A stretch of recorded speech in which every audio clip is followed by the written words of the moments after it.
Perkuliahan kita pada kesempatan pada hari ini, pada mata kuliah Sistem Web dan Mobile, akan segera kita mulai. Pertama, saya mohon maaf atas keterlambatan untuk melakukan perkuliahan pada hari ini, karena tadi ada sedikit keperluan di program studi. Untuk informasi, hari ini saya juga menjoinkan dua buah unit, ada unit 03 dengan unit 04, yang saya masukkan ke dalam kesempatan pada hari ini. Oke, pada pagi hari ini, udah siang ya, pada siang hari ini, saya akan mencoba memberikan pemahaman materi tentang apa yang sudah saya berikan waktu minggu kemarin, yaitu tentang pemahaman sekilas, penjelasan tentang teknologi web service atau API, dan juga nanti akan ada penjelasan tentang aplikasi pada perangkat mobile. Karena setelah UTS, kita tidak selesai mempelajari tentang website atau aplikasi web. Kita coba masuk ke dalam pembahasan materi baru, yaitu tentang aplikasi mobile. Sekilas, waktu pertemuan pertama, saya sudah memberikan sedikit pemahaman kira-kira apa itu aplikasi mobile dan apa jenis-jenis daripada aplikasi mobile. Saya akan coba memperdalam lagi. Mudah-mudahan nanti pada hari ini itu akan lebih memperdalam lagi pengetahuan kita semuanya untuk mengenal lebih lanjut tentang aplikasi pada perangkat mobile. Oke, saya coba sapa dulu semuanya karena semuanya itu kayaknya menonaktifkan kamera semuanya. Bisa diaktifkan kameranya.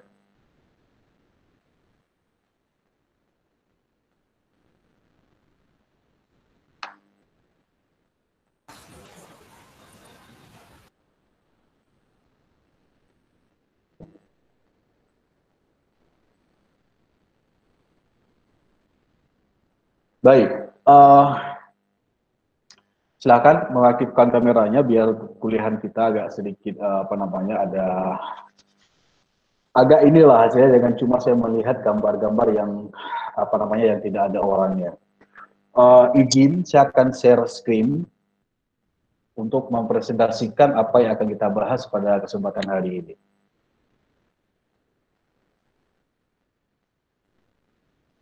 Apa kabar semuanya? Baik. Baik. Alhamdulillah, baik, Pak. Pak. Baik, Pak. Baik. Oke, saya coba cek di UTS yang udah selesai. Ada beberapa mahasiswa yang tidak mengirimkan UTS. Di kelas 04, di unit 04 itu ada, kalau nggak salah ada satu orang. Ada satu orang yang tidak mengirimkan UTS. Yang di unit 3 itu ada beberapa orang. Kalau nggak salah ada berapa ya? Bentar saya cek dulu. Ada ujian 3 semester, 3 tidak berikan. Itu yang kelas 4. Yang kelas 3, unit 3, 1 yang tidak kasihkan tugasnya. Nah, itu saya nggak tahu tuh mau kasih nilai berapa nanti UTS-nya. Bagi yang sudah menyelesaikan, terima kasih semuanya yang sudah kalian buatkan. Enak ya UTS dengan saya ya, nggak perlu kalian mikir-mikir ya, tinggal ikuti modul aja ya. Iya, Pak. Karena gini, alasan saya membuat UTS demikian, karena saya beranggapan, saya akui kalian ini masih semester 3, kadang kemampuan kalian di dalam hal ilmu di dalam, khususnya dalam bidang programming ataupun di dalam bidang TI itu masih sangat pemula sekali, walaupun ada beberapa yang memang sudah familiar lah. Intinya saya akan mengarahkan, bukan membebankan kepada kalian. Kalau saya bebankan kan saya kasih soal, saya yakin itu akan banyak yang nggak akan bisa menyelesaikan. Makanya saya berpikir kemarin, karena kalian masih dalam tahap belajar, masih dalam tahap mengenal Ya, saya alternatif saja saya berikan buat dalam bentuk modul, kemudian tinggal kalian hasilkan hasil akhirnya berdasarkan yang modul tersebut. Apa-apa nanti nilainya akan saya coba berikan, mudah-mudahan dapat nilai baik semuanya lah. Tapi saya nggak tahu tuh yang nggak kirim itu berapa saya kasih nilai itu nanti ya. Nantilah saya coba pikirkan lagi mengenai yang UTS kalian. Baik, coba kita diskusi sebelum saya masuk materi hari ini. Apa kendala di pembuatan UTS kemarin, khususnya yang berkaitan dengan pembelajaran dengan menggunakan React.js di UTS. Saya kira apa kendalanya? 5 menit kita diskusi sebentar. Silakan. Penginstalan, Pak. Penginstalan, Pak. Penginstalan, Zakwan. Di CMD ada errornya, Pak. Di CMD ada errornya. Baik. Yang lain kira-kira apa kendalanya?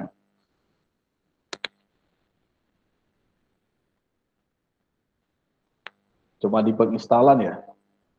Ada yang coba menginstal dengan menggunakan perangkat WiFi IndiHome nggak?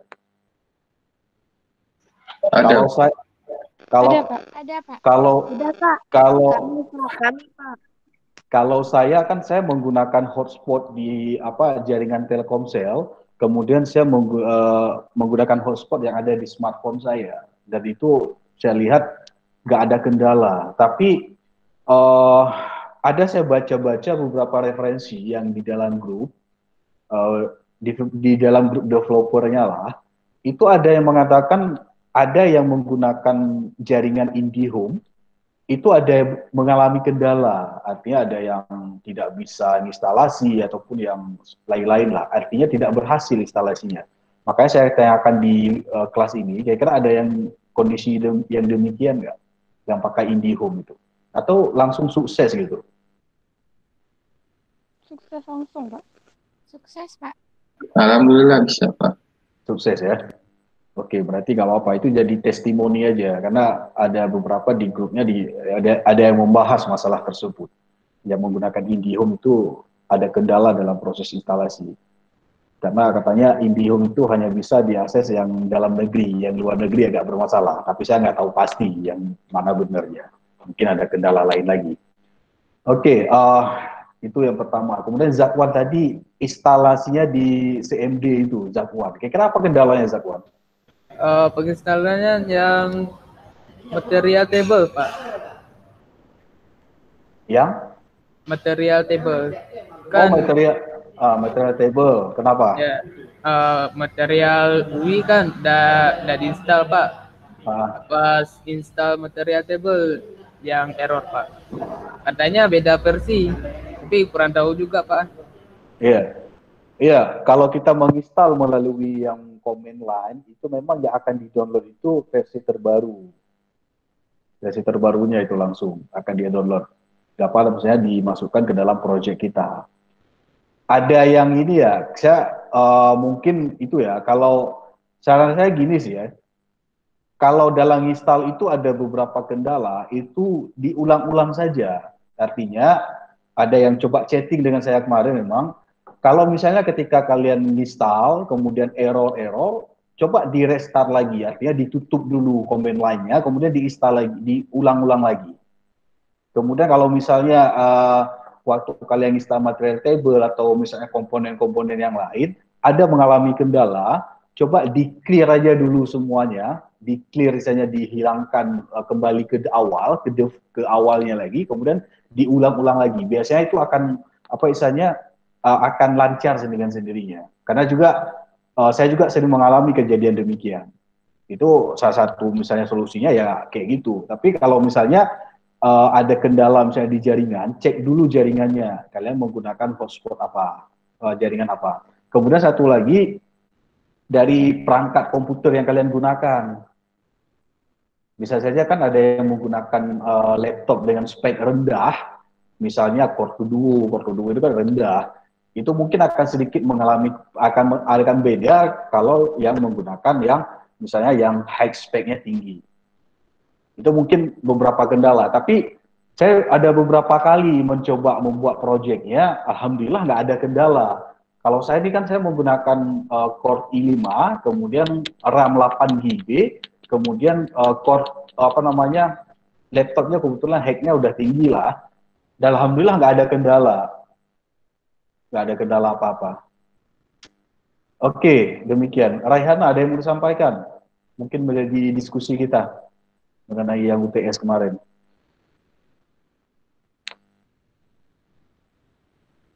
Kayaknya nggak ada, Pak.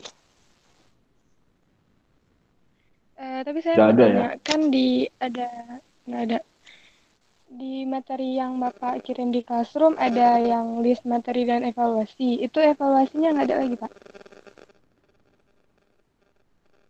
Udah kangen ya sama evaluasi? Enggak. Tanya aja, Pak. Tanya aja. Kan biasa Bapak setiap 3 materi ada evaluasi, 3 materi evaluasi gitu. Ada. Evaluasinya minggu depan.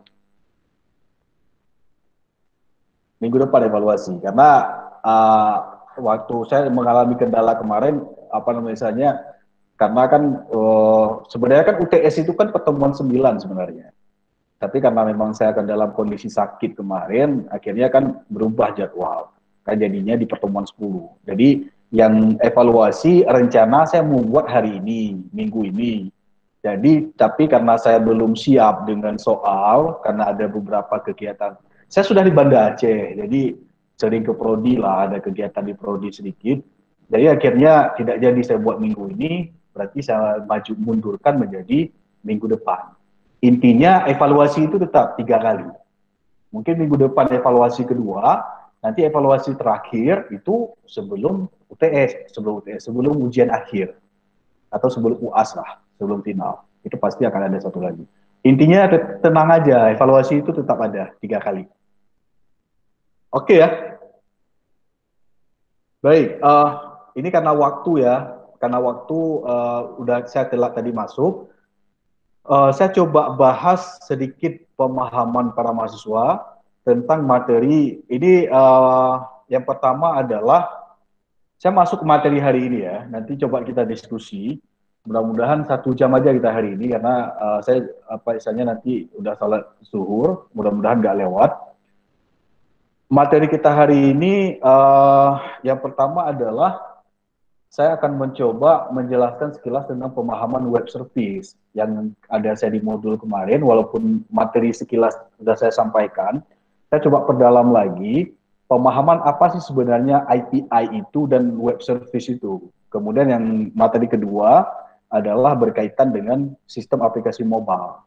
Nah, bagaimana yang akan kita pelajari nanti dalam pembuatan aplikasi mobile, dan bagaimana kebutuhannya nanti akan saya arahkan lah. Tapi yang pastinya ini agak berat ya di aplikasi mobile ini ya. Beratnya bukan di pengetahuan, bukan di kemampuan mahasiswanya, di pengadaan alatnya. Karena kan untuk kita buat aplikasi mobile ini harus punya spek laptop yang tinggi. Nantilah saya jelasin bagaimana caranya. Saya sudah berpikir apakah saya langsung mengarahkan ke pembuatan proyeknya atau seperti apa nanti saya jelaskan di materi tentang aplikasi mobile itu. Baik, saya coba masuk dulu mengulang materi yang sudah sampaikan di modul UTS kemarin, yaitu pemahaman web service. Nah, coba perhatikan di sini. Ada 3 kata di situ kalau di dalam modul. Ada yang namanya API, web API, dengan yang namanya web service. Secara teori kalian biasa baca aja nanti di dalam materi ini. Saya coba jelaskan untuk pemahaman kalian. Kira-kira apa sih sebenarnya fungsi dari API, web API, dan web service tersebut? Dan kenapa dibutuhkan web service? Kira-kira gambaran ini adalah menjelaskan apa kelebihan daripada web service dan juga dengan API tersebut. Nah, di dalam modul UTS, saya sudah sampaikan contoh daripada web service. Kemarin saya memberikan contoh tentang data kasus pandemi COVID-19. Walaupun ada banyak link web API yang lainnya. Itu sebagai contoh saja. Kenapa kita membutuhkan web service ini? Itu salah satu yang poin yang pertama adalah dengan kita menggunakan web service ini, itu salah satunya adalah untuk mengintegrasikan aplikasi. Itu poin pertamanya. Bisa mengintegrasikan aplikasi. Bagaimana pemahaman mengintegrasikan aplikasi? Aplikasi yang ada yang berbeda-beda, maksudnya misalnya ada aplikasi mobile, ada aplikasi desktop, ada aplikasi web, itu bisa saling berhubungan dengan layanan web ini atau web service. Jadi kalau misalnya kalian punya satu aplikasi yang kalian bangun dengan menggunakan bahasa pemrograman web, misalnya adalah PHP. Kemudian aplikasi tersebut itu bisa diintegrasikan atau bisa saling berhubungan dengan yang aplikasi yang dibangun dengan misalnya dengan pada perangkat mobile yang dibangun misalnya kepada iOS, kepada Android, kepada Windows Mobile, itu semuanya bisa saling berintegrasi. Walaupun dibangun dengan bahasa pemrograman yang berbeda-beda. Jadi dia database-nya tetap satu. Database-nya tetap sama, satu. Tetapi satu data tersebut bisa diambil, bisa digunakan oleh beragam-ragam aplikasi-aplikasi yang lainnya. Walaupun aplikasi tersebut dibangun dengan bahasa pemrograman yang berbeda. Itu pertama. Kira-kira penjelasannya misalnya seperti ini. Ada di sini aplikasi yang dibangun dengan bahasa Java, dengan bahasa net, ini net, ada bahasa PHP. Ini semua bahasa aplikasi yang dibangun dengan jenis-jenis bahasa pemrograman ini bisa menciptakan web service yang nantinya data yang ada dalam aplikasi tersebut bisa dimanfaatkan atau digunakan oleh aplikasi yang lainnya. Walaupun aplikasi yang lainnya tersebut dibangun dengan bahasa pemrograman yang berbeda-beda. Itu.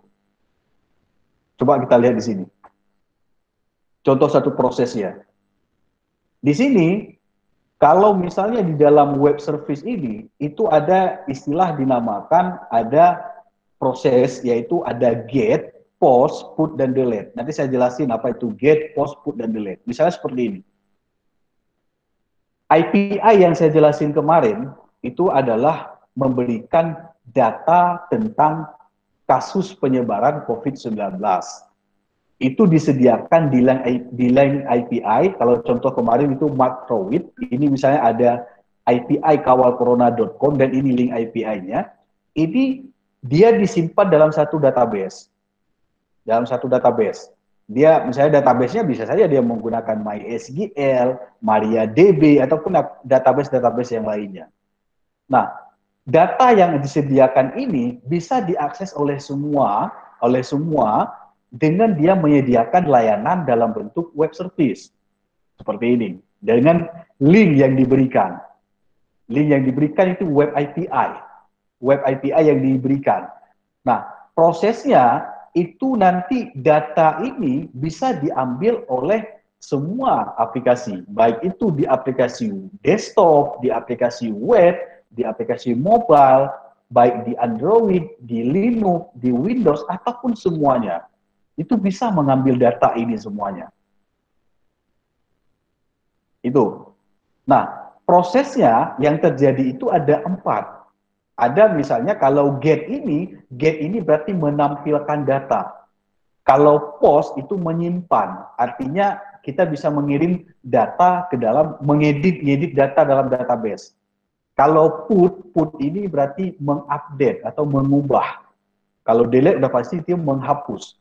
Artinya layanan yang diberikan ini bisa berbentuk get, berarti hanya bisa melihat saja, tanpa bisa mengubah-ubah data yang ada dalam database. Kalau layanan yang diberikan adalah get. Contoh yang kemarin, yang di web service yang di dalam modul yang saya kasihkan, itu menggunakan metode get. Metode get ini kita hanya bisa menampilkan saja, melihat datanya saja. Tetapi kita tidak bisa mengubah, menambah, menghapus, itu tidak bisa. Nah, bagaimana kalau misalnya mau menghapus data dalam database? Itu kalau diberikan layanan dalam bentuk post, put, ataupun delete. Kalau misalnya si penyedia with API ini memberikan akses untuk bisa menyimpan data atau menambahkan data baru, berarti dia harus mengubah metodenya adalah POST, bukan GET. Kalau GET berarti hanya melihat saja. Nah, itu pemahaman tentang contoh proses tentang web service. Nah, format pertukaran data yang disediakan dalam web service ini, yang paling banyak digunakan itu adalah format JSON. JSON ini JavaScript Object Nation, itu singkatannya. Ini adalah format pertukaran data atau format data yang diberikan dalam web service. Itu yang paling banyak digunakan adalah JSON. Sebenarnya ada satu lagi, namanya XML. Tapi itu ada banyak kekurangan kalau XML. Paling banyak data yang diberikan di dalam web service ini adalah formatnya JSON. Nah, JSON ini dia ada strukturnya. Kalau kita lihat, coba perhatikan struktur data ini. Misalnya seperti ini. Ada tanda kurung yang seperti ini, ada tanda kurung buka yang modelnya seperti ini. Ini beda. Struktur JSON dalam format data ini, dia disebut ada dua, yaitu ada objek, ada array. Objek dikumpulkan dalam array, satu array. Misalnya, kalau misalnya kita melihat di sini ada data Indonesia positif 10.000, misalnya seperti ini. Ini datanya satu array yang dihimpun di dalam satu objek yang ini. Ya, seperti ini. Ini. Jadi kalau kalian ada melihat data, ini struktur JSON. Struktur JSON ini objek, tanda objek dia. Kalau modelnya seperti ini. Sorry, array. Kalau yang satu lagi, yang tanda kurung seperti ini adalah objek. Berarti objek berada dalam kumpulan array nantinya. Satu array bisa berisi nilai-nilai objek-objek yang banyak. Kalau misalnya ini contohnya adalah yang Indonesia. Contohnya seperti ini. Saya berikan contoh yang di dalam data ini. Nah, seperti ini. Coba perhatikan data ini. Ini yang API kawal corona, ini API yang lain, yang di setiap provinsinya. Jadi diawali dia dengan data array-nya dulu. Baru di dalam data array ini ada beberapa objek. Objek yang pertama dibuka tanda kurung yang seperti ini. Ada misalnya dia sampai ke provinsi DKI, ini berarti sampai di sini. Ini misalnya adalah provinsi pertama. Berarti itu ada di dalam objek. Walaupun di dalam objeknya nanti ada subobjek lagi, yang ini. Yang ini, sampai ke sini. Nah, semua ini, misalnya ini dikatakan adalah objek yang pertama. Objek satu. Kemudian ada juga misalnya di sini ada objek yang kedua, provinsi yang kedua. Dan seterusnya. Yang keseluruhan daripada objek ini disimpan dalam data array. Sudah pernah belajar nggak pemahaman array itu apa? Kayaknya udah pernah ya di semester sebelumnya ya. Biasanya belajar array itu di logika pemrograman, algoritma pemrograman. Ya, Pak. Udah pernah belajar? Iya, udah ya? Udah, Pak. Udah. Nah, itu juga berlaku di format pertukaran data JSON. Nah, itu pertama. Nah, bagaimana kita mengambil datanya nanti? Yang perlu kita lihat di sini adalah ini nama filenya ini. Ada saya di modul kemarin saya berikan contoh. Artinya, misalnya kita mau mengambil data misalnya kasus positifnya. Kasus positif di sini, kalau yang contoh data ini, data web service ini, itu disimpan dalam file kasus posi yang seperti ini. Ini disimpannya di sini. Berarti kalau kita mau mengambil data ini, kita harus memanggil kasus posi ini.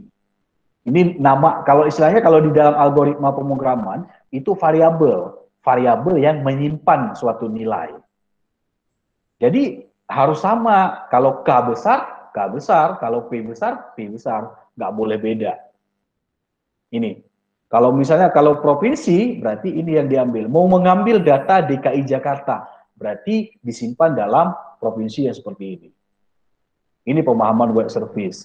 Ada banyak sih sebenarnya, artinya apakah web service itu cuma yang untuk pandemi COVID-19 ini? Bukan. Ada banyak itu layanan yang di web service yang diberikan. Contohnya apa? Ini saya tunjukkan yang gimana ya? Coba saya kasih contoh yang web service yang lain. Kalau saya buka di Facebook saya ada item tersimpan di sini. Item tersimpan, ada saya simpan kemarin. Foto di mana ya?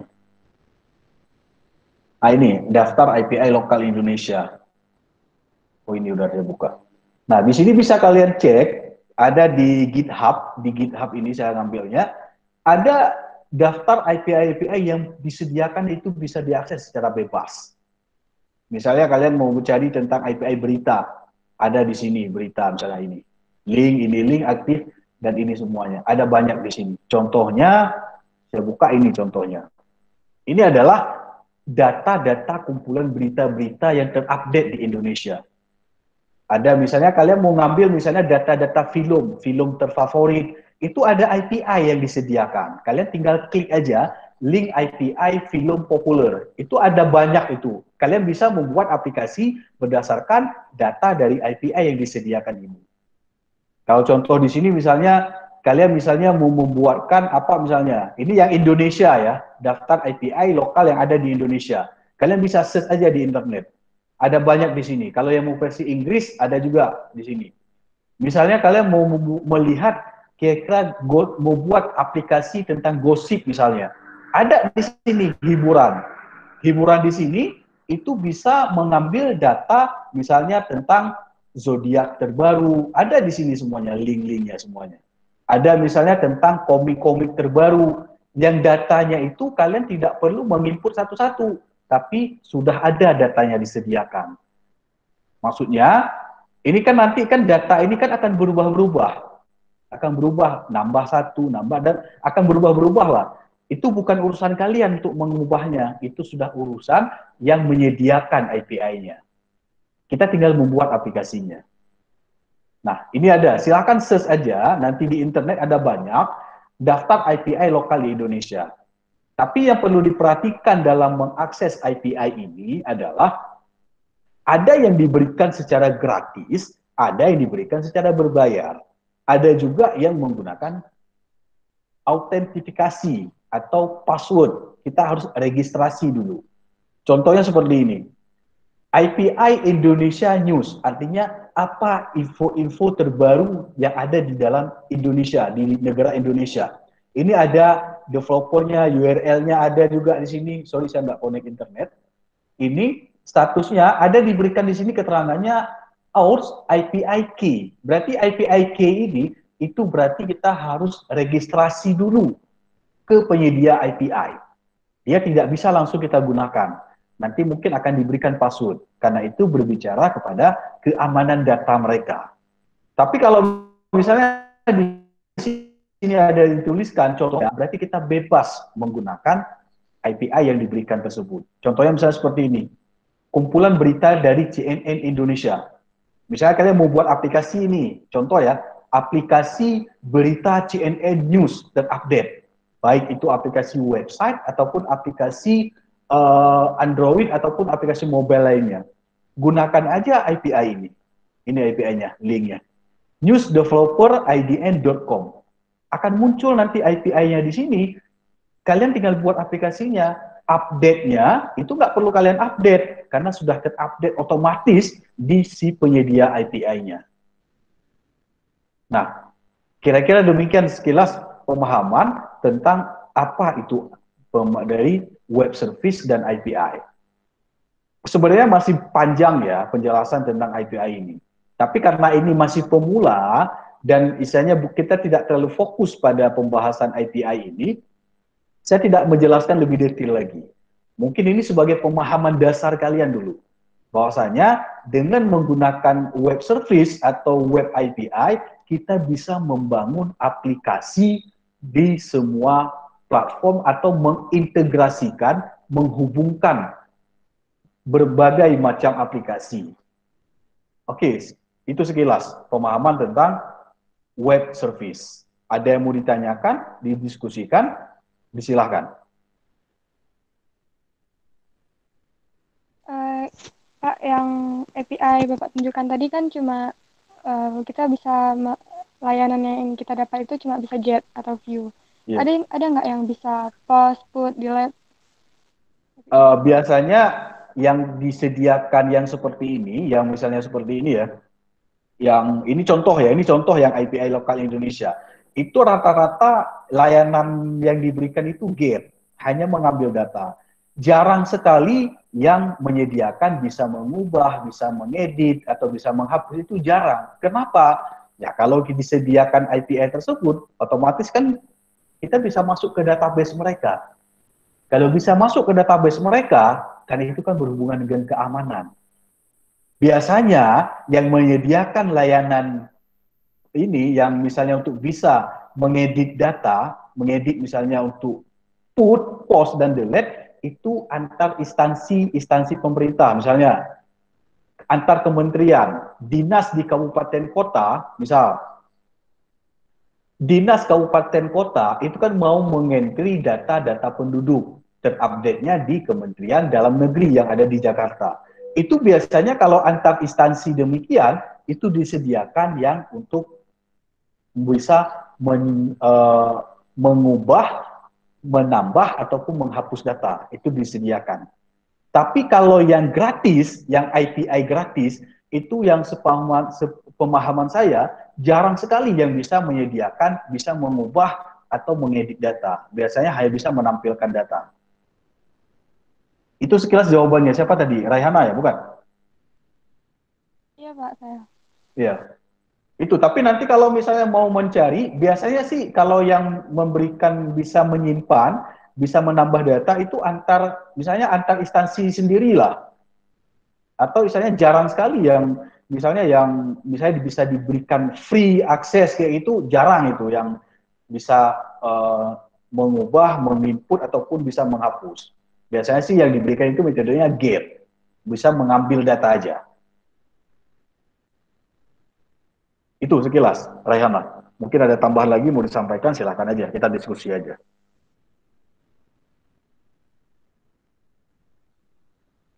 Nah, ada yang tanya lagi? Nggak ada. Coba saya tanya sekarang. Pak, kita bisa nggak buat API sendiri? Nah, mungkin kalau ada yang bertanya kayak gitu, jawabannya bisa. Bisa kita buat API sendiri. Contoh ya, contoh. Saya tunjukkan contoh. Saya misalnya ada aplikasi saya yang kebetulan saya bangun. Kalau saya sih ada API yang ini, ada API yang saya bangun ini di localhost, di dalam offline, ada API yang saya bangunkan dengan menggunakan bahasa pemrograman PHP. Di sini, misalnya ada API yang saya bangun, ini dengan menggunakan, kalau saya pakai framework CI ya, kode Igniture, itu bisa dibangun API sendiri. Contohnya API yang saya gunakan, aplikasi yang coba saya buat, ini. Ini saya kebetulan kemarin lagi buat aplikasi yang untuk menambah data-data alumni lah, ada alumni kemarin. Ini API yang bisa diakses kebetulan localhost. Ini di datanya, linknya masih localhost karena belum di-online-kan. Seperti ini. Nah, ini data ini saya membuat database-nya dengan menggunakan MySQL. MySQL seperti ini. Ini contoh pembuatan API sendiri. Jadi di dalam, misalnya dalam aplikasi saya ini, yang berbasis web ini, saya menggunakan MySQL untuk pembuatan database-nya. Contohnya di sini saya membuat aplikasi alumni. Alumni misalnya di sini ada anggota, ada banyak tabel di sini. Yang saya buat ini, jadi untuk menambah-nambah data ini, saya menggunakan aplikasi web. Sedangkan untuk yang misalnya bisa nanti dibangun ke dalam aplikasi mobile, dalam hal ini mungkin Android, saya menyediakan API yang saya bangun dengan menggunakan bahasa pemrograman. Dalam contoh ini saya menggunakan kode Igniture Jadi saya bisa membangun API-nya. Kodenya seperti ini. Ini contoh bahasa pemrogramannya yang saya bangun. Jadi di sini saya bisa buat, ini ada metode get, ada metode post, ada metode update, dan ada metode delete. Di sini sudah disediakan. Jadi ketika mereka ingin saya ingin kasih data ini kepada orang lain, misalnya orang lain mau ngambil data saya kasih API-nya. Jadi ketika mereka akses, mereka akan mendapatkan data API yang seperti ini. Ada ID anggota, nama, email, jenis kelamin, dan lain-lain semuanya. Ini data ini diambilnya dari mana? Dari database yang saya buatkan di sini. Yang di sini, tabel anggota di sini. Di sini, saya berikan akses kepada mereka. Di sini sudah ada misalnya data. Saya yang menyimpan datanya. Jadi misal, saya mau menambahkan data baru. Saya tinggal tambahkan data, misalnya nama, paste, ini paste aja ya, gmail.com, kemudian jenis kelamin misalnya L yang seperti ini contoh aja, 1, 2, 3, tanggal daftar misalnya tes aja. Ketika saya simpan data di sini, udah ada data 2, saya mengedit datanya. Otomatis di dalam di sini akan nambah data di link API-nya. Saya reload, akan langsung nambah data 2 di sini.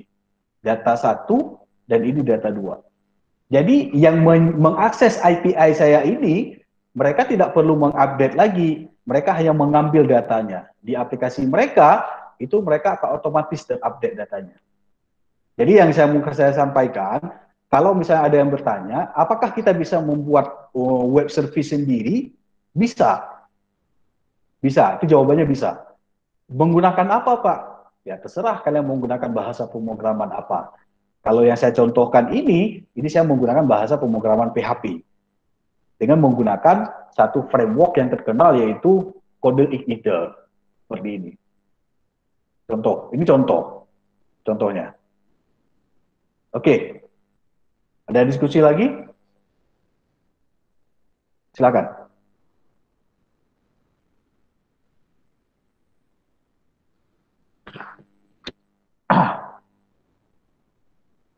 Pak, kalau kita misalnya mau online kan website kita tuh bayar Pak ya?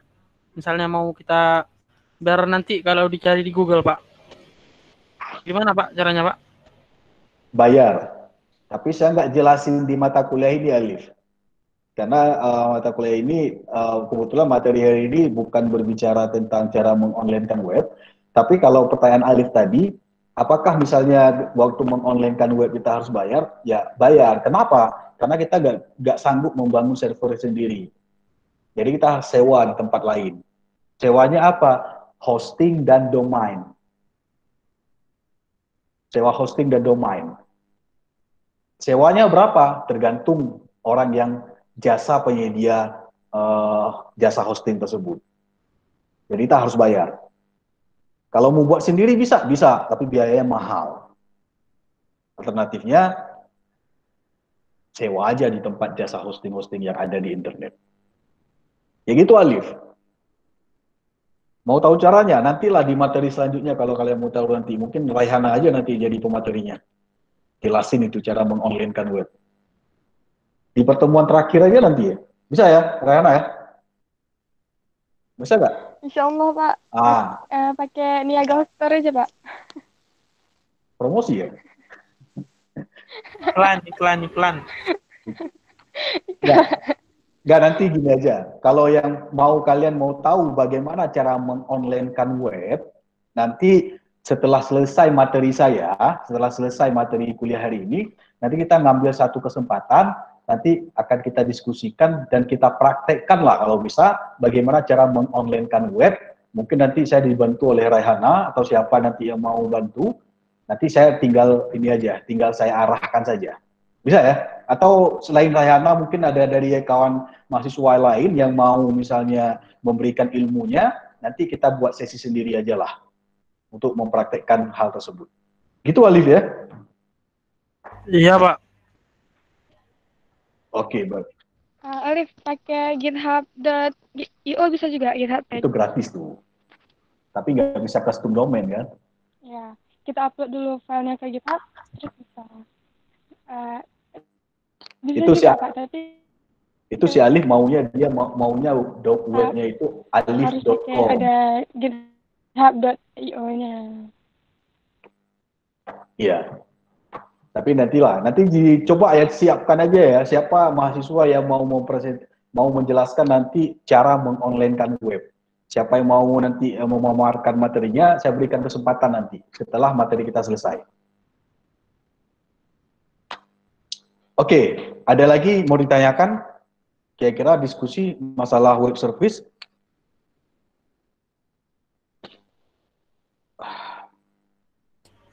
Boleh ke website sedikit, Pak? Pak, tadi kan Bapak Rehana. duluan. Coba Rehana dulu ya sebentar. Udah, jadi kan Bapak tadi buatnya buat di CI-nya tadi kan ada get, ada post, ada put, ada delete juga. Terus nanti API-nya itu bisa orang lain post put delete-nya juga. Bisa, Rehana.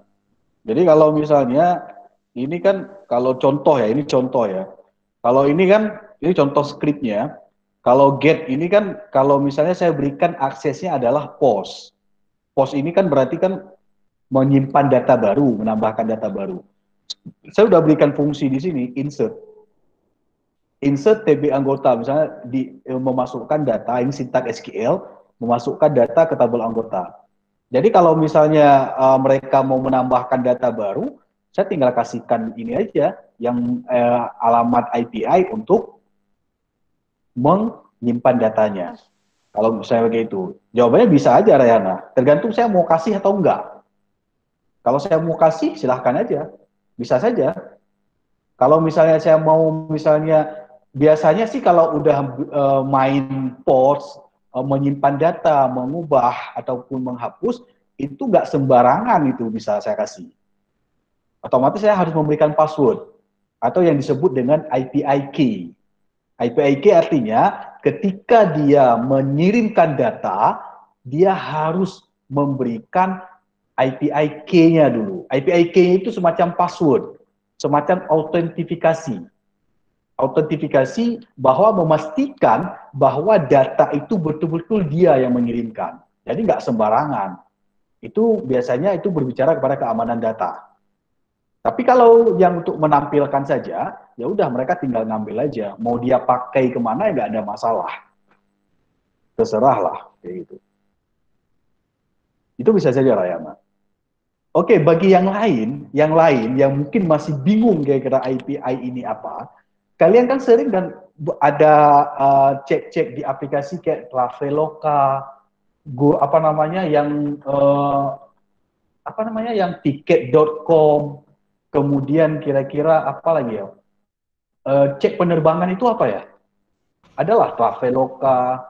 Ada yang misalnya kalian mau beli, Pagi-pagi, Pak. ada banyak lah itu. Nah, sebenarnya itu kan kalau misalnya informasi tiket pesawat itu kan yang punyanya kan maskapai penerbangan. Ada Garuda, ada Lion, Sriwijaya, dan lain-lainnya. Tapi kok bisa mereka ada aplikasi pihak ketiga, misalnya misalnya piggy.com, traveloka.com, kok bisa mereka menampilkan data dari pihak Garuda? Itulah contoh mereka menggunakan jasa API yang disediakan oleh maskapai penerbangan, sehingga mereka bisa menampilkan data-datanya. Itu satu contoh. Atau misalnya kalian contoh lagi apa ya? Yang di dalam cek token PLN misalnya. Kalian kan sering tuh di dalam aplikasi Play Store ada aplikasi berapa kuota misalnya apa ya? Yang untuk cek data-data informasi PLN. Padahal kan itu bukan aplikasi PLN. Itu aplikasi orang lain yang dibuat. Tapi kok bisa mereka menampilkan data yang dari PLN-nya? Itulah contoh aplikasi yang dia menggunakan jasa API, web service-nya. Jadi nanti kalau misalnya kalian mau bangun aplikasi apa, search aja API gratis yang ada di internet, itu kalian bisa bangun aplikasi sendiri. Dengan memanfaatkan data yang disediakan oleh si penyedia API tersebut.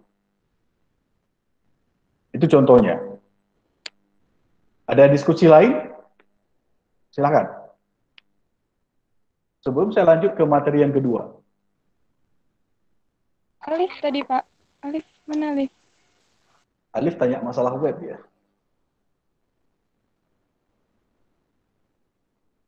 Yang lain kira-kira ada yang mau ditanyakan nggak kira-kira, diskusikan.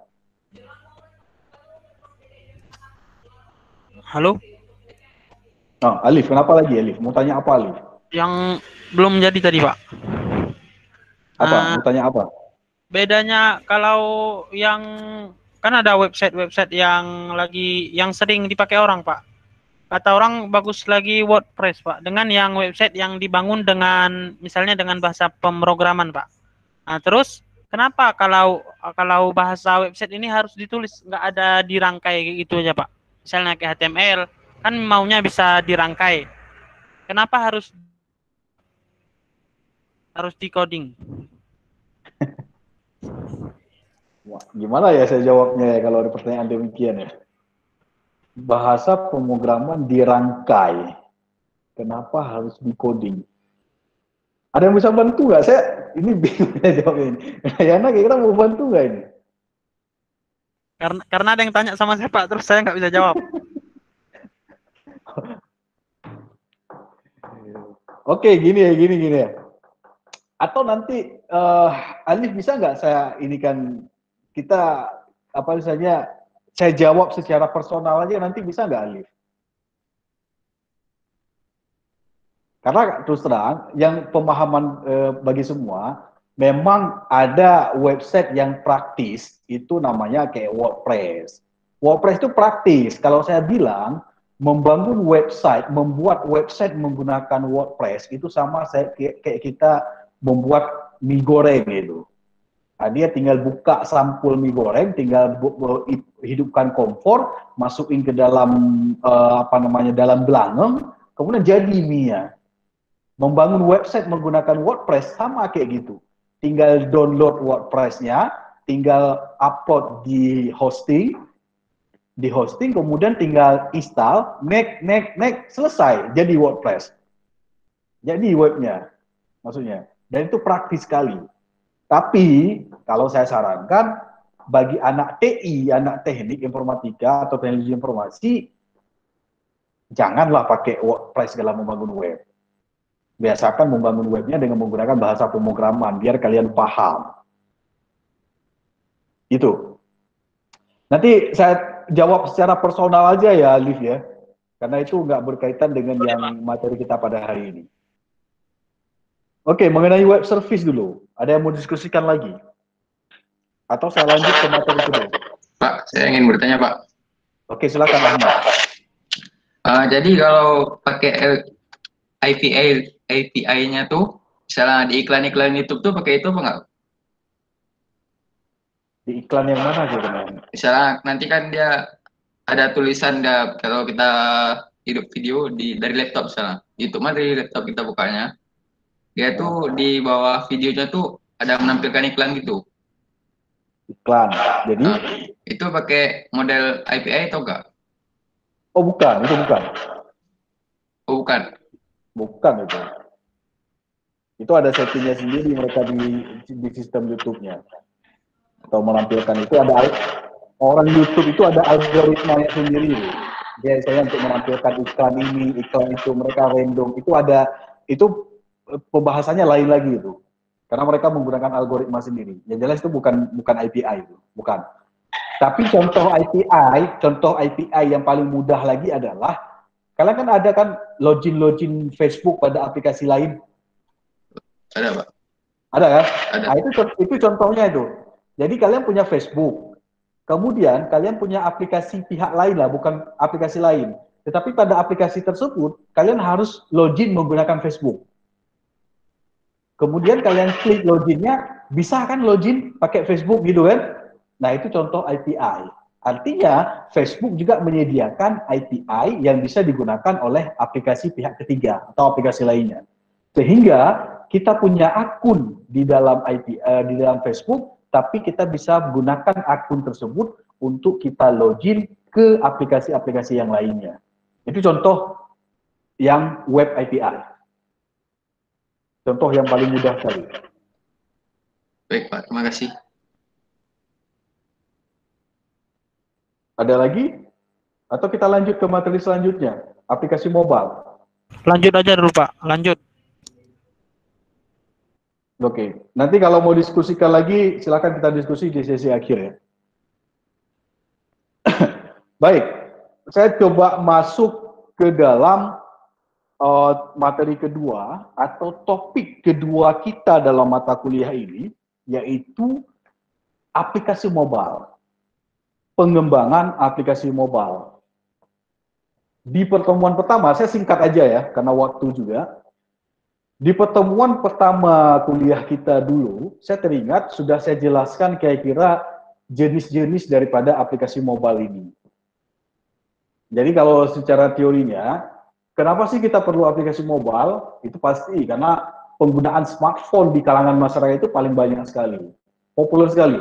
Hampir rata-rata orang sekarang itu mengakses informasi itu menggunakan smartphone. Baik itu untuk berbelanja, bermain game, mengakses informasi terbaru, dan lain-lain sebagainya. Itu rata-rata orang menggunakan aplikasi di smartphone. Nah, kita sebagai mahasiswa teknik dan sebagai para pengembang aplikasi atau disebut dengan mobile developer, kita perlu tahu kira-kira teknologi apa yang paling tepat yang bisa kita gunakan untuk mengembangkan atau membangun aplikasi pada perangkat mobile. Bagaimana caranya? Kita harus ketahui dulu apa jenis-jenis aplikasi yang ada pada perangkat mobile. Nah, coba kita lanjut dulu. Nah, ini aplikasi mobile. Dulu udah pernah saya jelasin. Dalam aplikasi mobile, ada jenis aplikasi, yaitu ada yang berbentuk native, ada yang berbentuk cross-platform, ada yang berbentuk hybrid, ada yang berbentuk, ada satu tambahan lagi yang tidak saya sebutkan di pertemuan pertama dulu, yaitu PWA, Progressive Web Application. Nanti saya jelasin lah apa itu PWA. Nah, ini kalian harus paham. Sebelum kalian membuat aplikasi dalam perangkat mobile, kalian harus paham ini dulu. Apa itu native? Apa itu cross-platform? Apa itu hybrid? Dan apa itu PWA ini? Kalian harus paham. Kenapa kalian harus paham ini? Karena itu berhubungan dengan bahasa pemrograman yang digunakan dan kira-kira fitur-fitur yang ada dalam aplikasi kalian. Dan juga satu hal lagi, jangan sampai kalian buat aplikasi tetapi tidak bisa diinstal pada perangkat yang akan digunakan. Nah, ini contoh. Ini misalnya pemahaman awal dulu. Ada native, cross-platform, artinya native ini saya jelasin. Native ini adalah aplikasi yang digunakan, dikembangkan menggunakan bahasa pemrograman yang ada pada OS tersebut. OS pada perangkat mobile kan ada, kita kenal yang paling populer ada Android, ada iOS, kemudian ada juga Windows Mobile. Itu yang populer. Yang paling populer sebenarnya dua, Android dengan iOS. Nah, kalau kita mengembangkan aplikasi berbentuk natif, berarti dia hanya bisa diinstal di dalam OS dia sendiri. Kalau misalnya di Android, berarti hanya di Android saja, tidak bisa di iOS ataupun di Windows Mobile. Itu native. Yang kedua adalah cross-platform. Cross-platform ini adalah pengembangan aplikasi yang bisa digunakan untuk semua platform. Dan dia menyerupai aplikasi natif. Cross-platform ini artinya dia bisa kita install ke dalam perangkat Android, bisa juga kita install ke dalam perangkat Windows, misalnya Windows Mobile, ataupun ke dalam perangkat iOS. Apabila kita membangunnya dengan cross-platform. Ini. Hybrid juga sama. Hybrid dia dibangun dengan menggunakan bahasa pemrograman web dan juga dia bisa diinstal ke multi platform atau lebih dari satu platform. Yang terakhir PWA ini adalah pengembangan dari aplikasi web. Ini yang terbaru ya, mungkin ini baru kalian dengar, ini yang terbaru, dia baru muncul.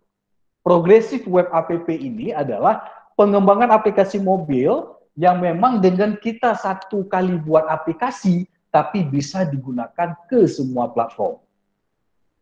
Itu PWI. Nah ini perbedaannya dulu. Perbedaan daripada yang ada di dalam pengembangan aplikasi mobile.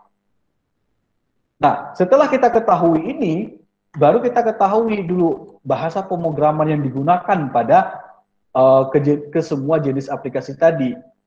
Kalau misalnya di aplikasi Android yang berbentuk natif, itu ada bahasa Java dan ada bahasa Kotlin. Artinya, kalau kita membangun aplikasi dengan menggunakan bahasa Java, aplikasi mobile maksudnya dengan menggunakan bahasa Java dan bahasa Kotlin, aplikasi yang kita gunakan hanya bisa diinstal di dalam Android. Tidak bisa ke iOS ataupun ke Windows Mobile.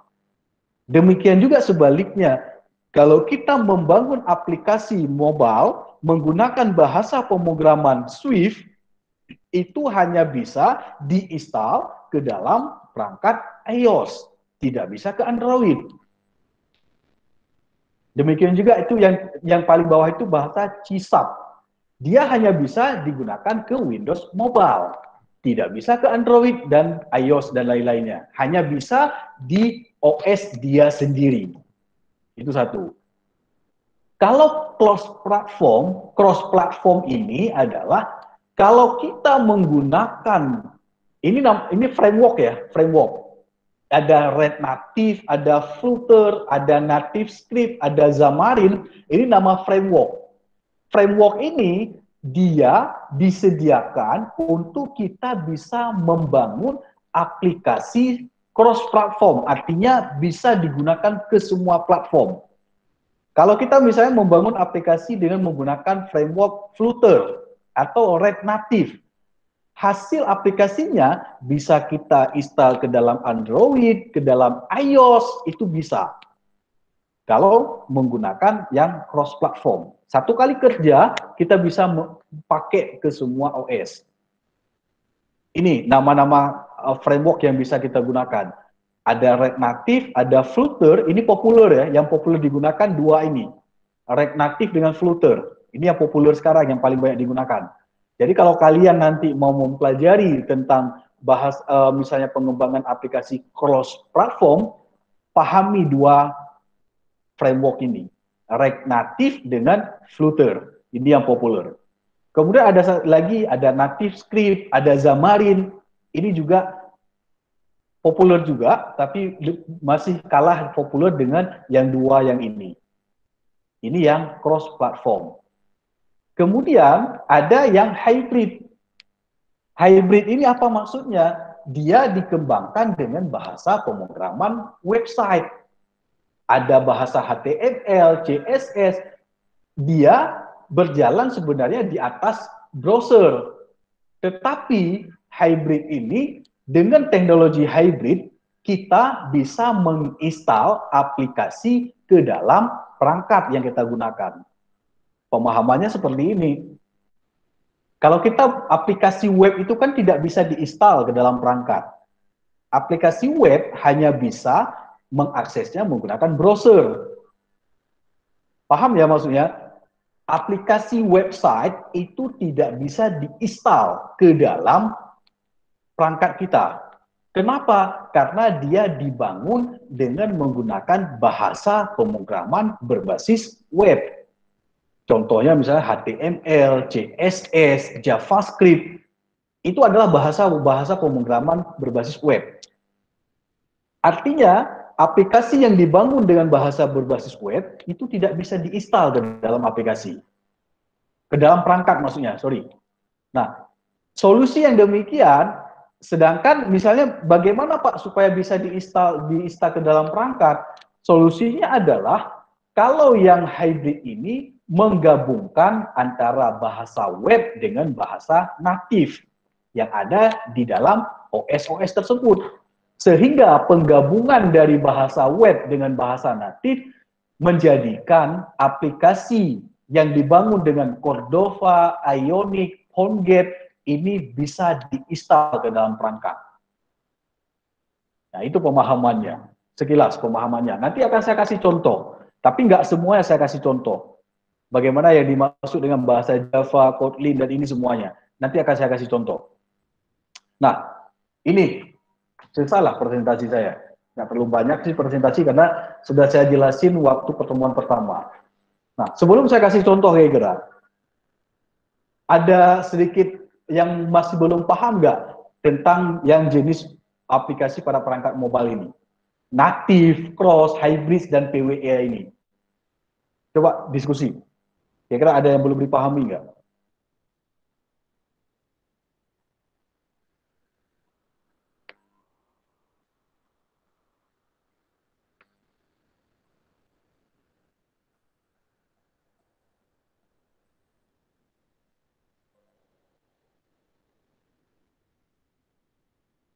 Tentang hybrid mungkin Pak masih kurang paham. Ya, halo.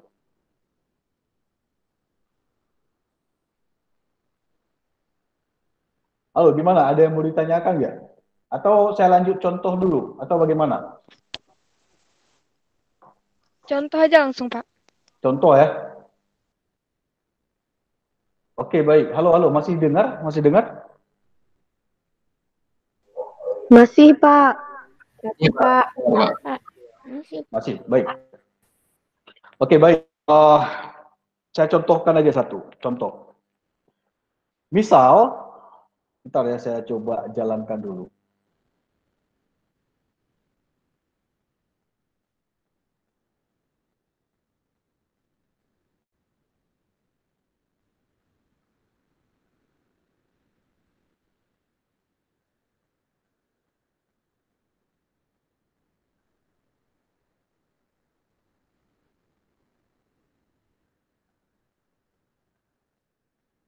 Nah, coba perhatikan. Saya kasih contoh. Yang saya kasih contoh ini adalah, sorry ya, tapi hanya di OS Android ya. Karena saya nggak punya iOS, nggak punya laptop Apple. Jadi saya bisa contohkan hanya di Android saja. Nanti kalau saya udah beli yang Apple, nanti saya kasih contoh yang di Apple ya. Oke, tadi disebutkan bahwa aplikasi natif, aplikasi yang natif itu adalah aplikasi yang dibangun kalau di Android itu dengan menggunakan bahasa Java ataupun bahasa Kotlin. Ini bahasa Java. Contohnya seperti ini, saya kasih contoh. Ini contoh yang aplikasi, oke saya buka aja. Yang dibangun dengan menggunakan bahasa Java. Bahasa Java. Bahasa Java ini adalah bahasa yang dia bisa menghasilkan aplikasi jenisnya adalah natif. Contoh ya, ini contoh aja. Ini agak lama bukanya. Ini contoh aplikasi natif yang dibangun dengan bahasa Java. Artinya, aplikasi yang dibangun dengan menggunakan bahasa Java ini, dia nanti ketika kita membuild aplikasi ini, hasilnya adalah file jenisnya adalah file APK. Ini pasti file APK. Apabila misalnya kita menghasilkan file APK ini, aplikasi ini harus diinstal ke dalam smartphone yang menggunakan OS Android. Saya yang diinstal yang seperti ini. Yang diinstal yang di dalam OS Android yang seperti ini. Ini adalah apabila kita membangunnya dengan bahasa natif. Contohnya menggunakan bahasa Java. Ini bahasa Java. Ini contoh bahasa Java. Ada lagi yang misalnya, saya ini Android Studio. Android Studio ini adalah IDE, yang kita bisa aplikasi Android-nya. Menggunakan Visual Studio juga bisa. Tapi saya nggak contohkan ke sana. Ini aplikasi yang dibangun menggunakan bahasa Java. Ini maaf ya agak sedikit lambat karena saya RAM-nya 8 GB, jadi masih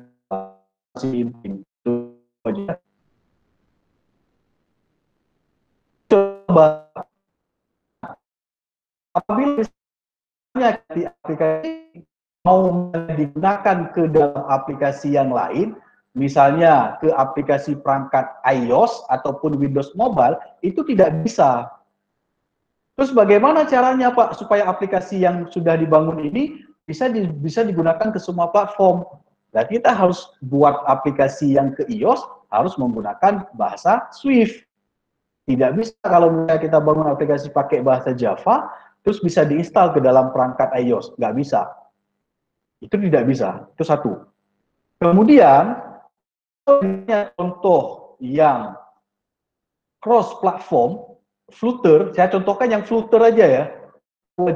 Yang Flutter ini, itu kalau kita membangun aplikasi dengan Flutter ini, satu kali kita coding, tapi aplikasinya bisa dipakai ke Android, bisa dipakai ke iOS.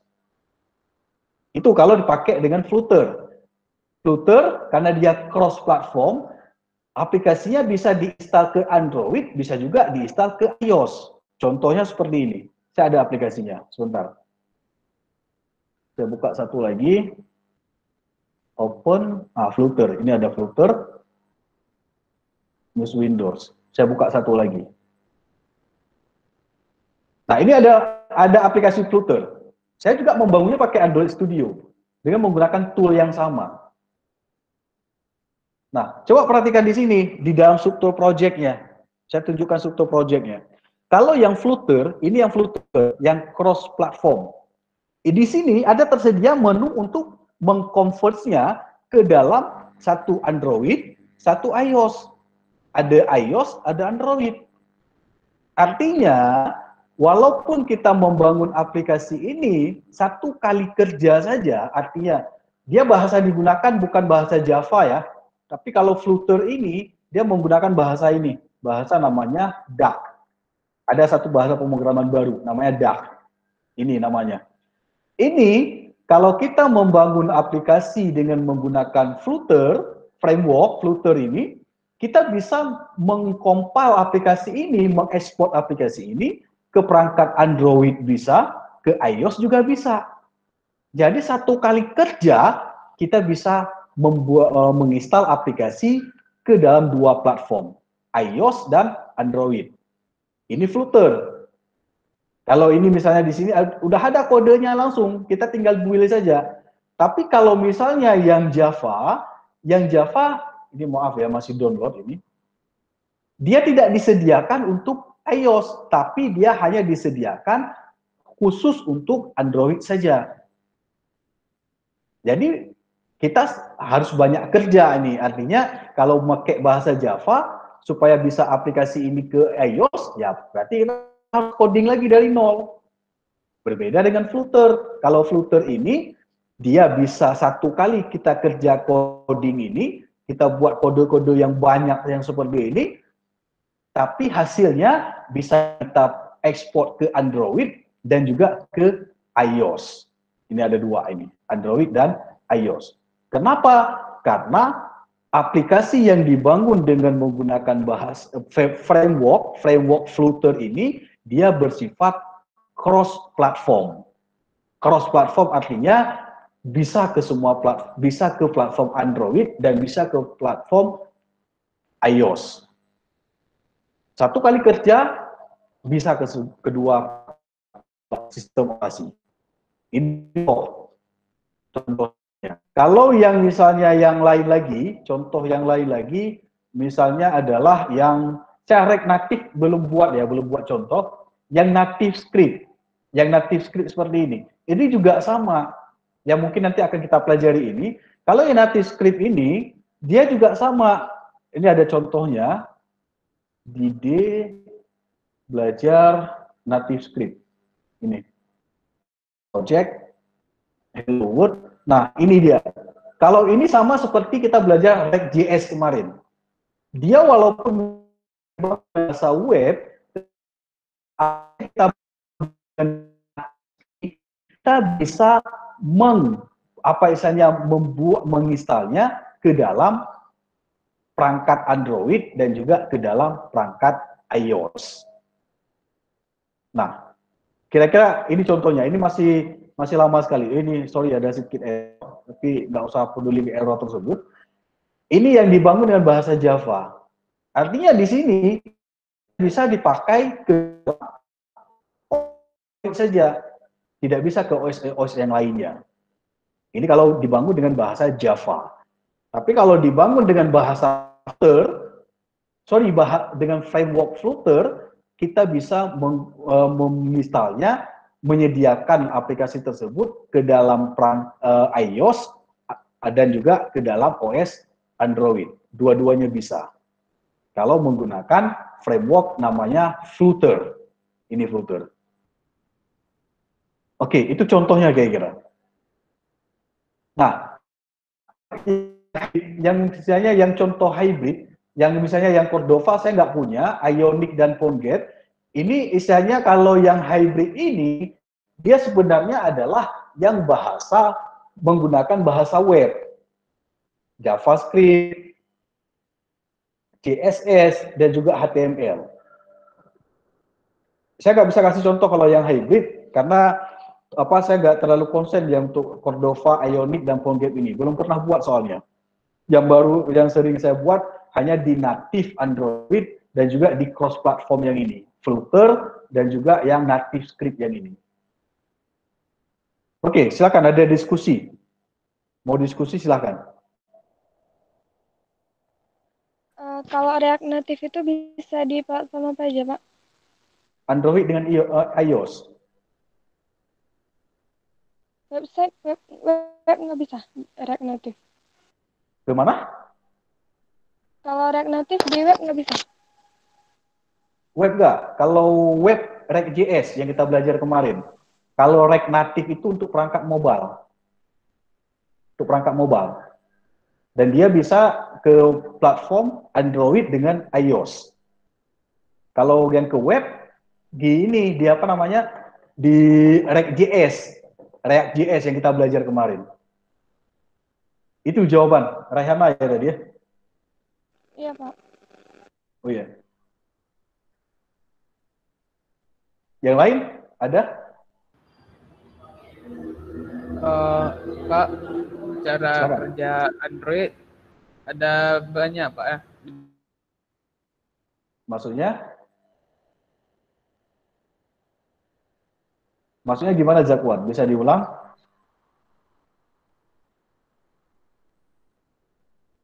Beda-beda versi Pak kerjanya. Cara kerjanya kan ada beda-beda versi atau gimana Pak? Saya dalam saya aplikasi untuk membuat data atau aplikasi membuat game itu Pak. Oh, kalau yang itu sama. Kalau misalnya yang untuk aplikasi game membuat data itu, kalau bahasa pemrogramannya tetap menggunakan bahasa Java. Jadi kalau misalnya Android, kalau kalian menggunakan bahasa Java, itu bisa kalian membuat game, bisa membuat aplikasi yang kayak biasa-biasa itu juga bisa. Nggak ada masalah. Atau bisa didetilkan lagi nggak, Zakwan? Pertanyaannya kira-kira gimana sih? Saya mungkin kurang nangkap tadi.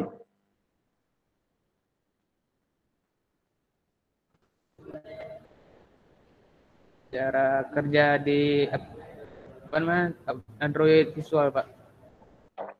Android Studio. Android Studio.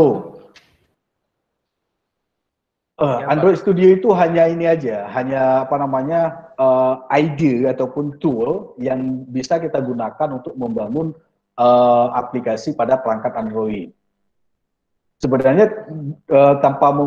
bukan hanya Android Studio saja, ada banyak ide-ide yang lainnya. Kayak misalnya yang kalian gunakan kemarin, Visual Studio Code, itu juga bisa. Itu juga bisa kita gunakan untuk membangun aplikasi Android. Dan hebatnya lagi Visual Studio Code itu juga bisa kita bangun kalau misalnya kita install ke dalam iOS atau ke dalam laptop Apple. Itu juga bisa. Tapi kalau misalnya untuk memahami Android Studio ini panjang ya Zakwan ya. kalau misalnya kalian mau paham tentang Android Studio ini mungkin untuk menginstal Android Studio ini mungkin agak berat karena harus punya spek laptop yang tinggi. Harus punya spek laptop yang tinggi. Tapi kalau spek laptop kalian rendah, ini akan sangat berat sekali karena spek tinggi harus ada dalam menginstal Android Studio ini. Atau mungkin dari yang lain mau menjelasin nggak kira-kira maksud pemahaman dari Zakwan tadi? Karena mungkin saya agak sedikit bingung juga sih bagaimana inti dari pertanyaannya.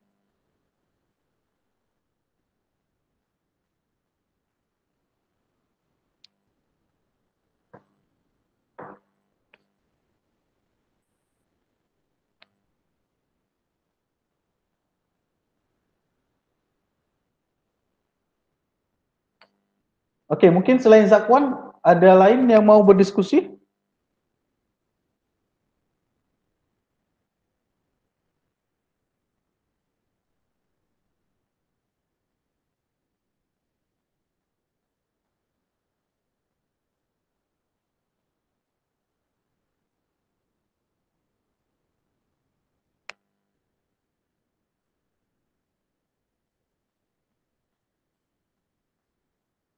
Ada? Pak? Nggak ada? Ada, Pak. Alif.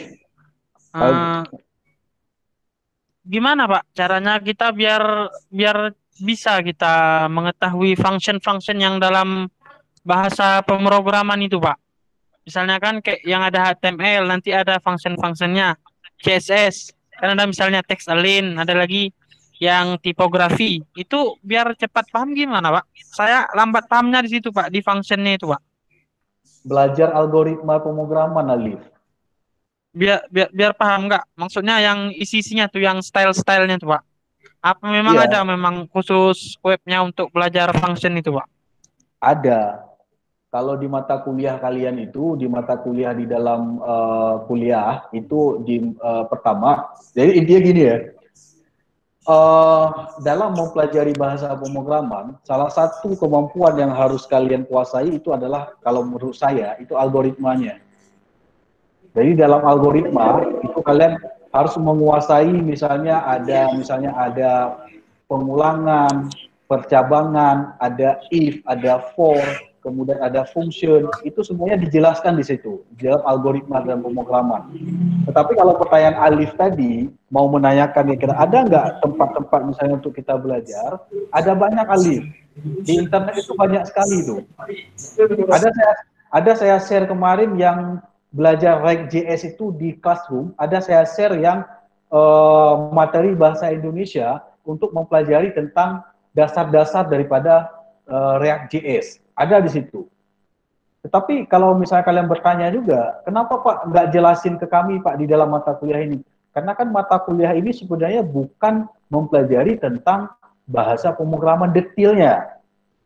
Tapi saya hanya mencoba menjelaskan bagaimana perkembangan teknologi yang ada pada web dan mobile.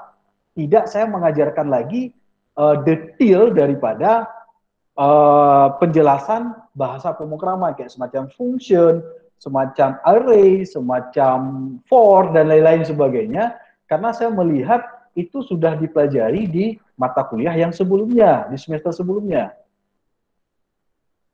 Semester sebelumnya kan kalian udah belajar logika informatika, algoritma pemrograman, itu udah belajar di situ. Jadi tidak dipelajari lagi di mata kuliah yang untuk semester-semester berikutnya. Tapi kalau mau memahami itu, saran saya kuasai algoritma dan pemrograman dulu. Karena kalau kalian udah algoritma, insya Allah kalian semua bahasa pemrograman itu akan mudah kalian memahaminya. Oke, itu Alif ya. Mungkin konsen pertanyaannya lebih kepada materi tentang perangkat mobile aja dulu ya. Biar jangan melebar perkuliahan kita pada kesempatan hari ini. Yang mengenai perangkat mobile dulu. Kalau untuk, kan Bapak bilang tadi kan kita kan mau masuk ke mobile nih. Ada nggak yang perlu kami siapkan, Pak, untuk pembelajaran di sini, Pak? Nah, inilah yang akan kita bahas. Kalau misalnya udah selesai, nggak ada yang bertanya lagi, kita akan bahas mengenai hal tersebut. Kira-kira bagaimana yang efektifnya. Bisa saya lanjut bahas masalah tersebut. Bisa, Pak. Bisa, Pak. Oke, sekarang gini.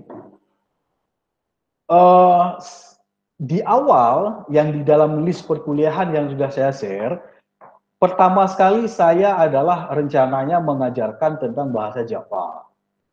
Bagaimana membangun aplikasi Android dengan menggunakan Java. Tetapi akhirnya saya berubah, membawa ke native script. Kenapa? Karena saya beranggapan dalam membangun aplikasi mobile ini, itu mahasiswa harus punya, yang pertama sekali adalah laptopnya, speknya harus tinggi. Minimal harus punya Core i3, minimal sekali itu. Core i3, kemudian RAM-nya di atas 4 GB. Kalau kalian punya laptop dengan spek RAM 4 GB, kemudian Core i3, kalian install Android Studio aja, itu bakalan lamanya paling lama itu, lambat. Sebagai informasi, saya pakai RAM 8 GB, Core i5, dan ini udah stabil, saya udah stabil. Tetapi kalau saya buka aplikasi, coba lihat ya, saya tunjukkan ya, prosesor saya kira-kira bagaimana dia ketika saya buka dengan yang ini.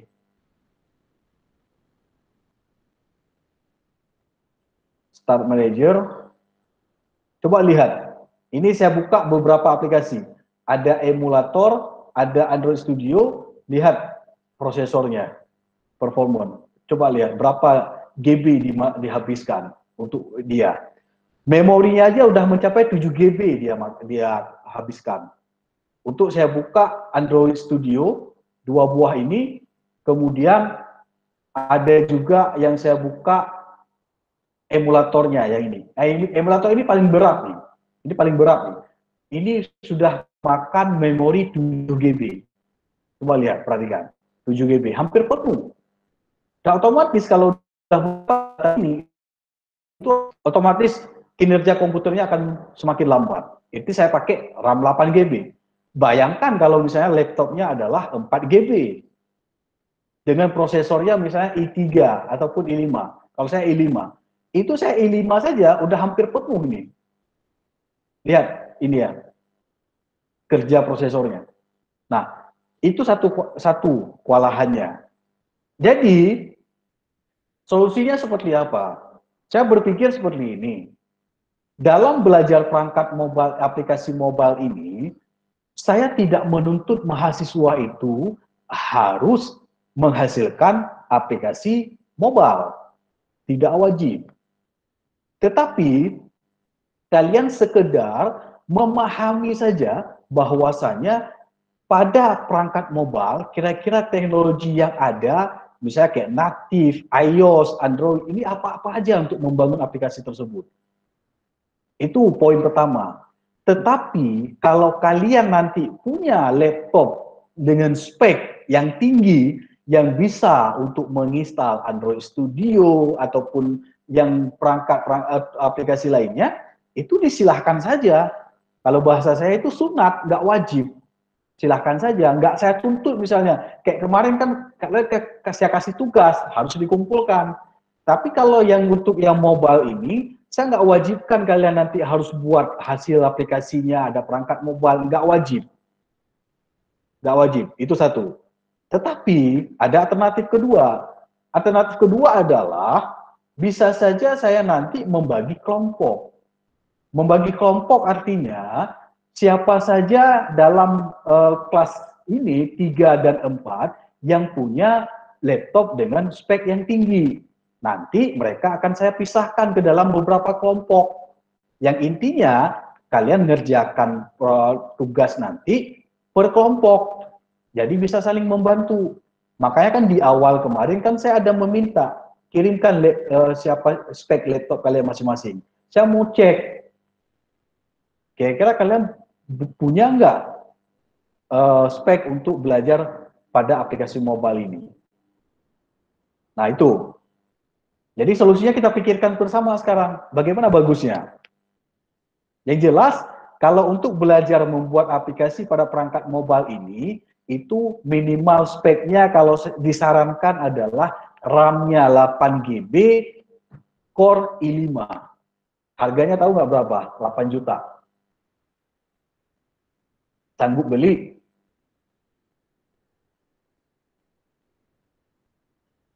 Sanggup beli? Sore 3 yang ada Pak, RAM 4. Nggak bisa. Nah itu kan kewalahan sebenarnya. Tapi nantinya gini, saya akan mengarahkan, karena waktu kita belajar misalnya ada, waktu kalian belajar ini, belajar misalnya React Native, Flutter, Native Script, itu tetap harus install Android Studio. Harus tetap misalnya menggunakan, nantilah saya jelasin di dalam modul. Tetap harus punya spek laptop yang tinggi juga. Nggak boleh yang laptop rendah. Nah, makanya saya ngambil kesimpulan, kalian itu nggak wajib harus menghasilkan aplikasi. Paling saya jelasin nanti, ini modul lagi saya buat, sistem aplikasi mobile, ini ada beberapa contoh yang lagi saya siapkan. Modul ini nanti saya akan tetap memberikan modul dalam pengembangan aplikasi mobile. Tetapi kalian kalau mau praktek, punya laptop tinggi, spek tinggi maksudnya, silahkan saja. Nggak minta saya kumpulkan nanti, enggak. Karena saya paham juga, mungkin mahasiswa belum punya spek laptop yang tinggi. Tapi modulnya, saya tetap membuat modul bagaimana merancang aplikasi pada perangkat mobile. Tapi enggak, paham ya maksudnya ya? Paham nggak? Paham Pak. Modul nanti tetap saya buat bagaimana mengembangkan aplikasi pada perangkat mobile. Tetap saya buat modulnya demikian. Tetapi hasil dari modul tersebut silahkan kalian pelajari. Bagi yang punya laptop dengan spek tinggi, silahkan dipraktekkan. Nah, satu. Kemudian apabila memang kalian nggak punya laptop dengan spek yang tinggi, ya tidak usah nggak usah dipraktekkan. Cukup sekedar dipahami saja. Nanti kalau misalnya ada satu, misalnya saya melihat nanti ada beberapa mahasiswa yang punya laptop dengan spek tinggi, saya nanti akan bagikan kelompok, memasukkan saya kelompok satu yang punya spek laptop yang tinggi, saya masukkan satu orang ke sana biar kalian bisa belajar kelompok. Kalau mau nanti saya melihat ini hasil dari belajar modulnya. Intinya kalian nggak saya wajibkan harus menghasilkan satu buah proyek dalam aplikasi mobile, itu nggak saya wajibkan. Saya lebih fokus nanti kalau yang di web yang kemarin aja. Kira-kira demikian. Atau ada saran dari para mahasiswa? Coba kita diskusikan sama-sama.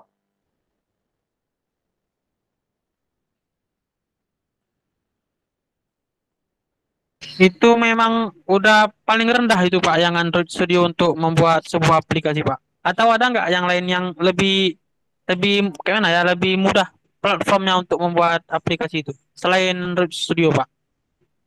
Ada Visual Studio. Kalau Pak, kalau Flutter kan bisa pakai Visual Studio, cuma perlu Android-nya untuk emulator aja. Itu Iya. mungkin bisa meminimalisir. Bisa. Caranya gini. Beratnya itu kan di emulator. Emulator ini. Emulator artinya ini semacam smartphone juga. Jadi ini beratnya di sini sebenarnya. Atau Berat Pak, besarnya di emulatornya sini. bisa langsung dijalankan lewat handphone Bisa, gitu, Pak? bisa, Pakai bisa, USB bisa. gitu. Bisa. Jadi gini, yang pertama dalam membangun aplikasi, saya fokus di Android dulu ya, jangan di iOS ya. Itu yang pertama yang harus diinstal adalah Java SDK. Satu, Java SDK. Itu walaupun dia natif, walaupun dia cross platform, tetap harus install ini Java SDK. Dia nggak berat. Yang kedua adalah Android SDK. Yang mana Android SDK? Ini dia. Saya tunjukkan aja. Ini Android SDK, SDK Manager. Yang ini. Jadi kalau misalnya nanti di sini akan muncul versi-versi Android-nya. Kan Android itu kan ada versinya. Ada Android Air, ada Android 10, IPI-nya. Ini ada banyak nih. Nah ini juga harus terinstall. Android SDK ini. Karena kita membuildnya itu ada misalnya nanti ada yang ke Android, ini ada banyak lah versi-versinya. Nah, ini pusing kalian nanti kalau saya jelasin. Ini yang kedua harus diinstal. Namanya adalah Android SDK. Yang ketiga ada namanya emulator. Emulator inilah yang saya maksud emulator. Ini, emulator ini. Untuk melihat hasilnya, untuk melihat hasil RAM aplikasinya. Ini yang paling berat. Solusinya apa? Yang paling berat ini, emulator, bisa digantikan dengan smartphone asli. Smartphone ini, HP kalian, smartphone langsung. Jadi artinya kita nggak usah pakai ini, nggak usah pakai emulator. Langsung ketika kita jalankan aplikasi, langsung ke smartphone masing-masing. Ke smartphone, ke HP kalian masing-masing. Langsung ke HP-nya, langsung terinstall ke sana. Itu bisa. Dan itu bisa mengurangi beban daripada spek laptopnya. Berarti hanya butuh dua ini saja, Java SDK dan Android SDK. Ini kalau dua ini saja, kalau kalian punya laptop dengan speknya i3 dengan 4 GB, itu udah bisa, tapi masih ada sedikit lama-lambat lah. Tapi kalau misalnya ada, yang paling penting itu RAM-nya itu. RAM-nya itu. Kalau misalnya kalian punya i5 4 GB, RAM 4 GB, itu udah bisa. Tapi akunnya pakai akunnya langsung.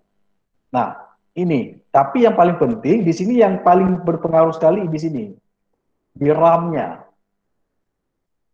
Kalau udah punya misalnya i3 RAM 8 GB, itu udah lumayan. Walaupun masih agak sedikit, inilah lambat-lambat dikit.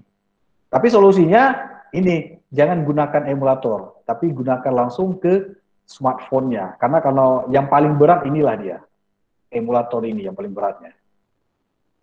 Itu kira-kira pemahamannya. Jadi kalau misalnya nanti kalian smartphone Android punya kan semuanya? Punya, Pak. Punya, Pak. Punya, Pak. Punya, oke. Kalau punya, berarti nggak apa-apa, nanti ini kan aja, saya bagikan kelompok aja.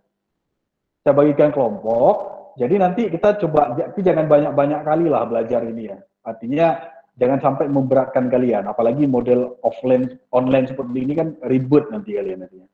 Oh ya, saya tanya, Saintek TI ada yang belajar tatap muka langsung? Yang praktek, yang praktikum? Kayaknya nggak ada, Pak. Ada ya? Karena kalau kami di Tarbiyah, saya di PTI, di Pendidikan Teknik Elektro, mulai minggu depan itu saya udah masuk di lab. Udah masuk lab, belajar yang mata kuliah praktikum, itu kami udah belajar di lab. Udah langsung belajar di lab 1 minggu full. 1 minggu full itu nggak ada belajar online lagi, jadi mereka langsung praktek di lab. Ini saya lagi di lab juga ini, di lab multifungsi. Jadi mereka, ini saya nggak tahu Saintek udah ada arahan demikian atau enggak. Kalau kami, mudah-mudahan kalau misalnya ada arahan demikian, ya kalau ada yang mau belajar di lab secara langsung, lebih bagus kan? Tapi kalau misalnya masih full online, ya kita belajar full online aja, saya hanya kasih modul-modul aja sih. Oke, itu lanjut, itu aja. Sekilas saja informasinya.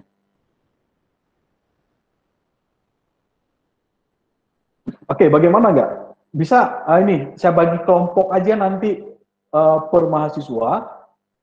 Jadi misalnya kalian nggak saya tuntut harus punya laptop dengan spek tinggi, nggak.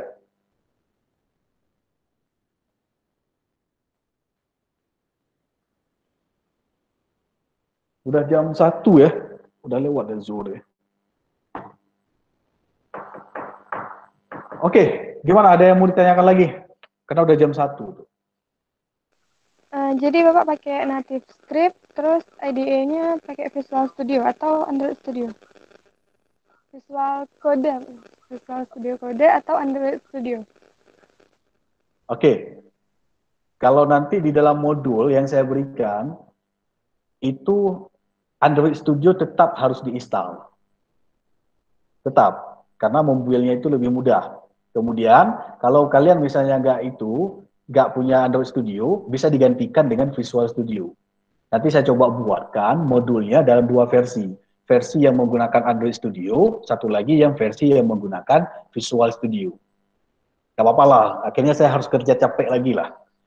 Demi kalian bisa mudah paham, gak apa-apa lah. Biasanya saya menggunakan Android Studio kalau untuk perangkat mobile. Jarang saya gunakan Visual Studio. Karena kalau Visual Studio harus saya setting lagi dari awal. Tapi gak apa-apa kalau kalian bisa request Visual Studio, saya buat dua versi aja lah. Mudah-mudahan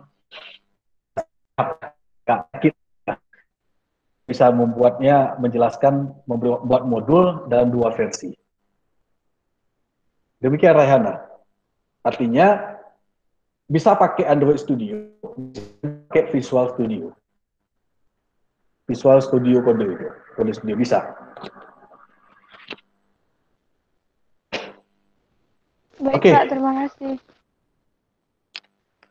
Oke, yang lain ada yang mau diskusikan karena kita udah jam 1.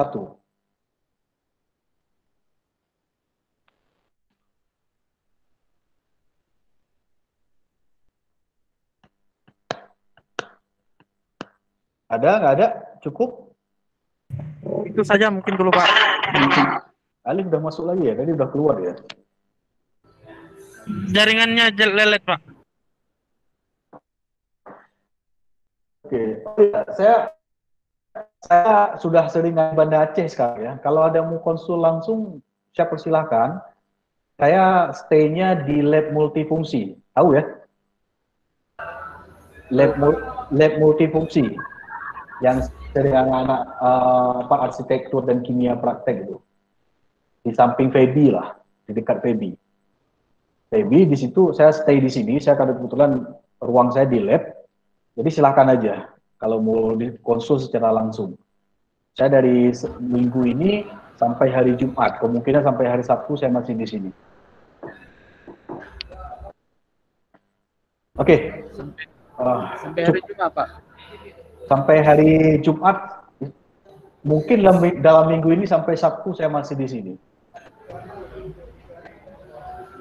Jadwalnya, Pak?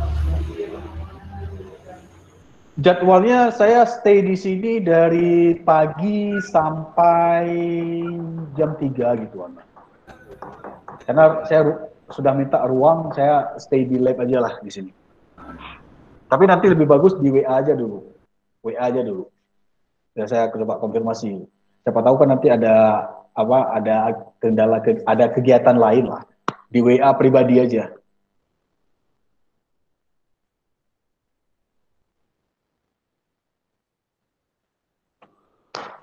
Informasi kuliah tetap sudah ada Pak, kira-kira Pak pemberitahuannya. Sama Rehana tanya, karena dia komting. Biar Rehana yang tanya ke prodinya. Itu kan tugas komting tuh. Baik, Pak, nanti akan saya tanyakan. Oke, Alif. Baik, cukup? Mungkin cukup Pak, karena udah zuhur. Udah zuhur atau udah lapar? Dijamak Pak, sama tuh. Sama ya. Baik, oke. Baik, kalau misalnya demikian, tapi satu ya, saya mohon maaf kepada kalian, ada satu hal yang tidak bisa saya penuhi dalam perkuliahan ini, yaitu membuat materi dalam video. Karena kan kemarin waktu saya evaluasi diskusi kita kan ada permintaan Pak dibuat modul dalam bentuk video. Saya memang udah rencanakan kemarinnya, tetapi saya terus terang, sebenarnya saya kan sakit lambung kemarin, luka di lambung. Setelah saya sempat rawat inap, saya tidak bisa lebih banyak kerja sekarang. Kalau saya paksakan kerja, apalagi banyak kegiatan, saya takutnya nanti sakitnya akan kambuh lagi. Makanya, apalagi saya mengasuh mata kuliah sekarang itu ada dari Senin sampai Kamis itu full saya. Kemudian ada 5 mata kuliah lagi. 5 mata kuliah, 10 kelas. Jadi kan harus ekstra lah saya kalau mau buat materi dalam bentuk video.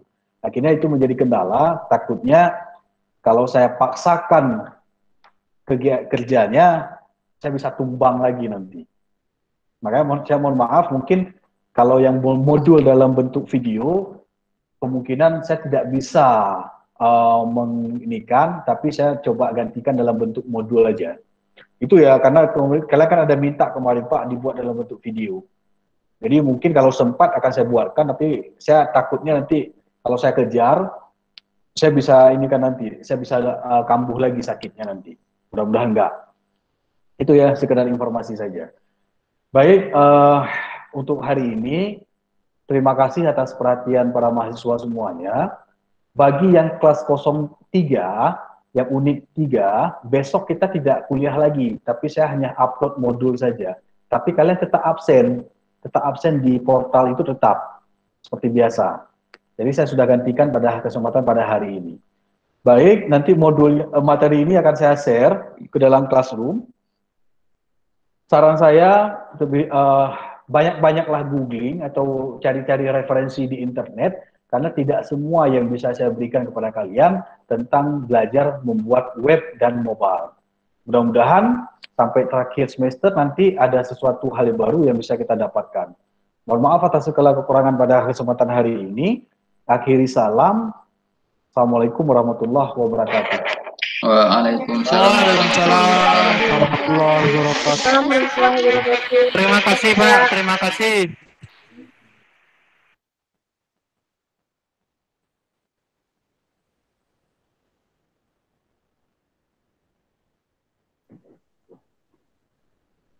Enten.